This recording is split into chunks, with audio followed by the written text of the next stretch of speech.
The Indian rupee has reached the 71 mark against the US dollar for the first time in history.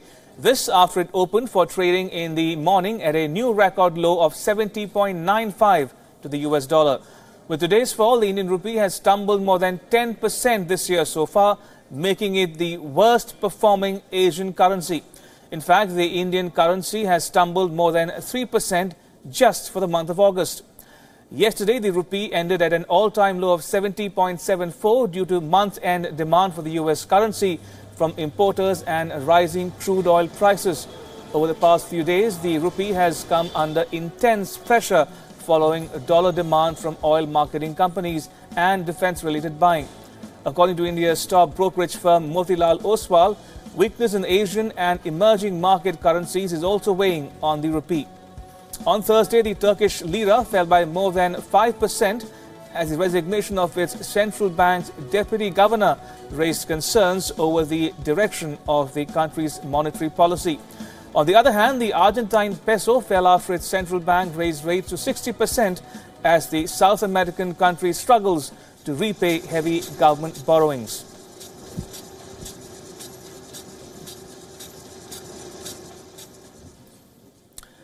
Now, the rupee's downward spiral is the outcome of a combination of factors, from immediate ones to long-term issues. Now, at the moment, the economic crisis in Turkey has put its currency, the lira, on a free fall. The global market is anxious about its spillover effects. Developing countries tend to be more exposed to a crisis like this, and it's making the situation a tricky one for India. High crude oil prices are making the rupee tumble faster. The benchmark Brent crude surpassed the $77 per barrel mark. If crude oil prices rise, India's total import costs also increases. And the country imports more than 80% of its crude oil requirements, making it extremely vulnerable to changes in the international oil market. A major factor impacting the rupee is India's ballooning current account deficit.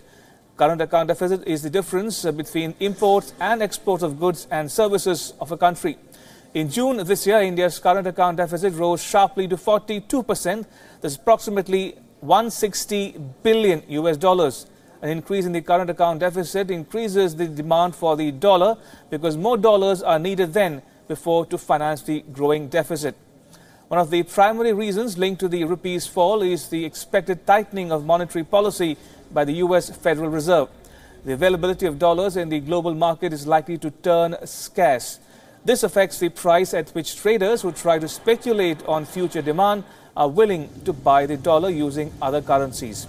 And the US-China trade war is making matters worse. While its impact of India is yet to become clear, the situation has definitely created a growing unease among global investors.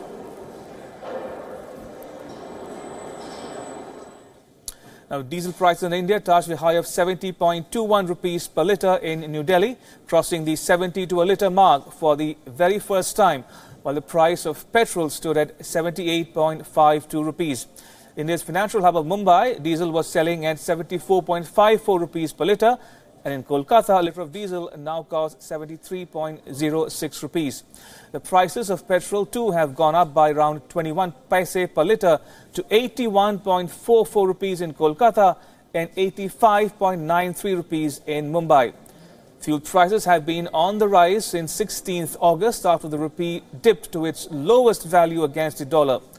Fuel prices in New Delhi are the cheapest among all metropolitan cities and most state capitals due to a lower sales tax or VAT. Now, diesel prices had previously hit their highest level on 29th May when it reached 69.31 rupees a litre mark in New Delhi. Petroleum prices may continue to go up as international markets are under increasing pressure due to the US sanctions on Iran and Saudi Arabia's decision to cut oil production. Iran, which is the second biggest oil exporter to India and the third largest oil producer in the OPEC group, is set to plunge into a crisis when the US sanctions come into effect on the 1st of November this year. The high prices have off and on triggered demands for a reduction in excise duty, but the Indian government had ruled out immediate cuts. The government currently levies a total of 19.48 rupees per litre of excise duty on petrol and 15.33 rupees per litre on diesel. On top of this, states levy value-added tax or VAT. the lowest being in Andaman and Nicobar Islands, where a 6% sales tax is charged on both fuels.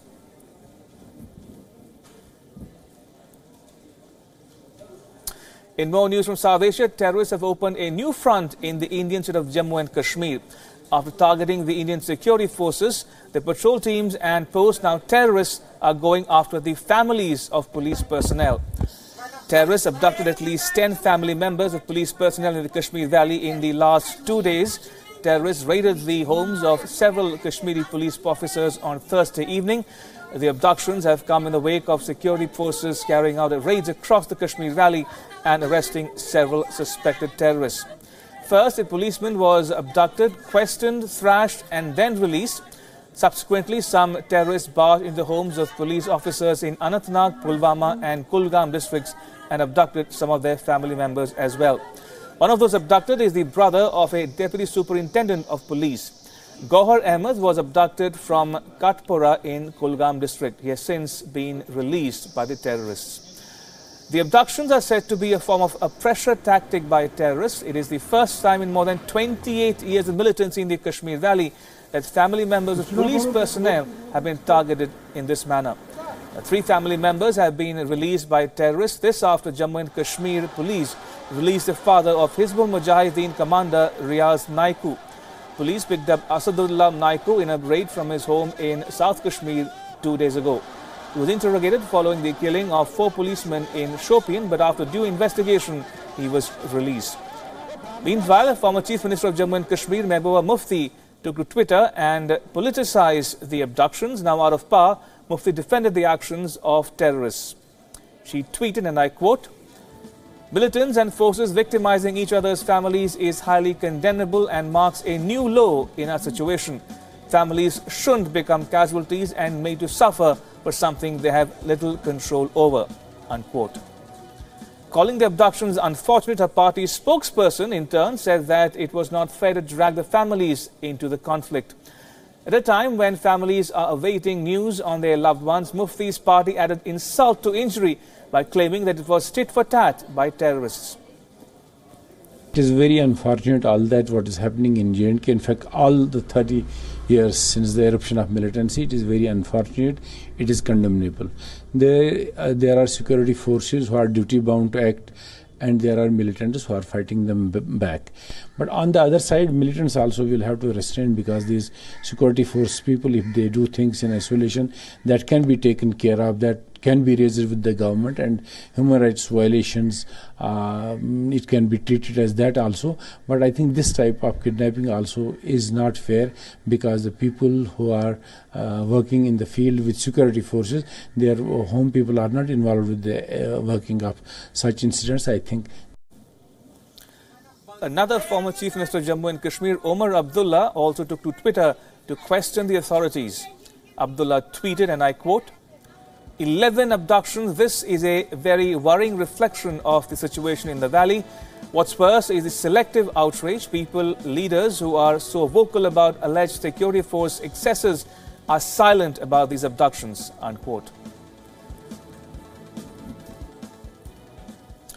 Moving on, a flood alert has been issued in the northeastern Indian states of Arunachal Pradesh and Assam after China discharged water into the Brahmaputra River following heavy rainfall in China. Now, China has alerted India about the rising level of water in the Brahmaputra River, which is also called Siang in Arunachal Pradesh. Remember, India and China have an agreement for sharing hydrological data with each other. The state of Assam has undertaken precautionary measures in the Dibrugarh district. Authorities have issued an alert in Arunachal Pradesh's East Siang district and asked people to refrain from venturing into the swollen waters for fishing. Chief Minister of Arunachal Pradesh, Pema Khandu, has said that Indian Air Force rescued more than 30 people from the banks of the Brahmaputra River.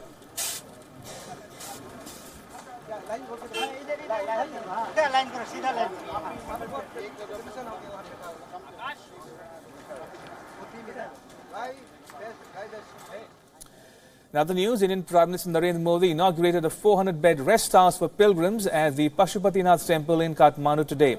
One of the oldest Hindu shrines in Nepal, the Pashupatinath temple draws tens of thousands of pilgrims every year from around the world.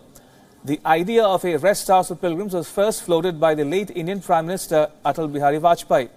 The work on the project was taken up after Prime Minister Narendra Modi was elected into office and after he visited Nepal in 2014. Modi visited Pashupatinath temple and offered prayers there during his visit to Nepal early this year and also in 2014. Modi described the temple not just as a pilgrimage site but a symbol of the deep and ancient ties India and Nepal share.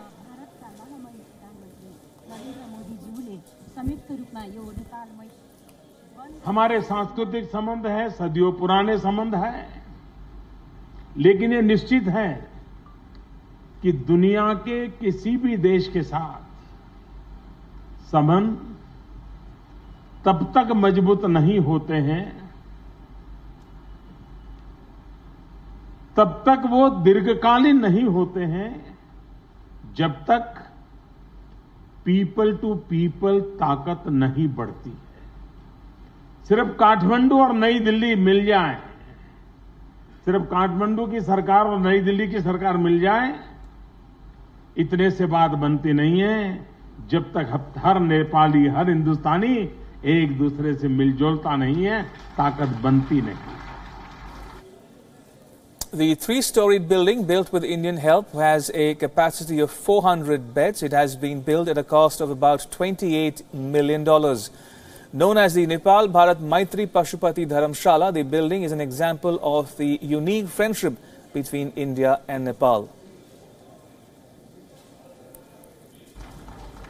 साथियों, पशुपतिनाथ, मुक्तिनाथ और जानकी धाम नेपाल की विविधता को एकता में पिरोते हैं। साथ ही वे भारत के साथ रिश्तों की डोर को भी हर पल नई मजबूती देते हैं। काशी और काठमांडू को बाबा विश्वनाथ और पशुपतिनाथ जोड़ते हैं और मैं सोमनाथ की धरती से निकला हूं। Dedicated to Lord Shiva, Pashupatinath Temple is a UNESCO World Heritage Site.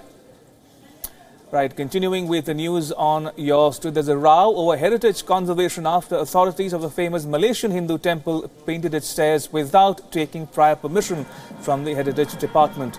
The Batu Caves complex received a colourful makeover recently. 272 steps were painted in a dazzling array of colours ahead of a Hindu festival. The makeover invited the ire of Malaysian Heritage Conservation Body, which said that the temple authorities did not seek its prior permission to paint the Batu Cave, which is a heritage site. But the paint job sparked excitement among visitors.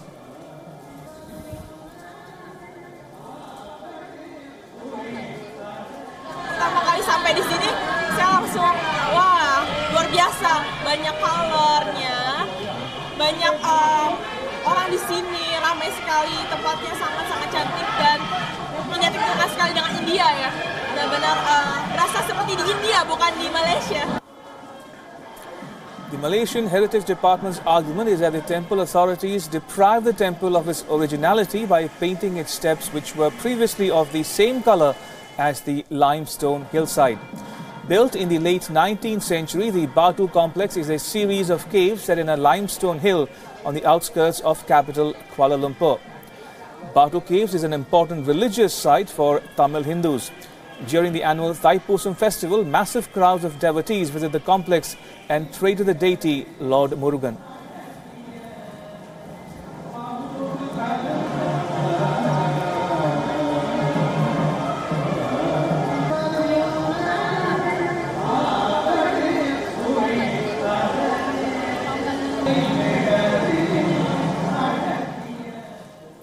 Now, most of you would remember the deadly plane crash at Nepal's international airport in March this year, a crash that killed 51 of the 71 people on board. Now, a leaked draft of the investigation report says that the captain suffered a quote-unquote emotional breakdown after a fight with a woman colleague and that he was weeping and smoking while flying. Here are the chilling details. An investigation draft report on Nepal's deadly air crash of the US Bangla Airlines has been leaked. It has raised crucial questions on the state of the mind of the pilots.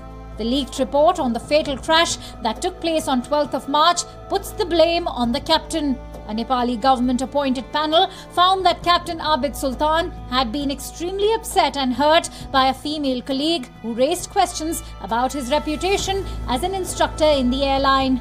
The ill-fated flight from the Bangladeshi capital Dhaka crash-landed at Kathmandu airport and skidded into a football field where it burst into flames, killing 51 of the 71 people on board.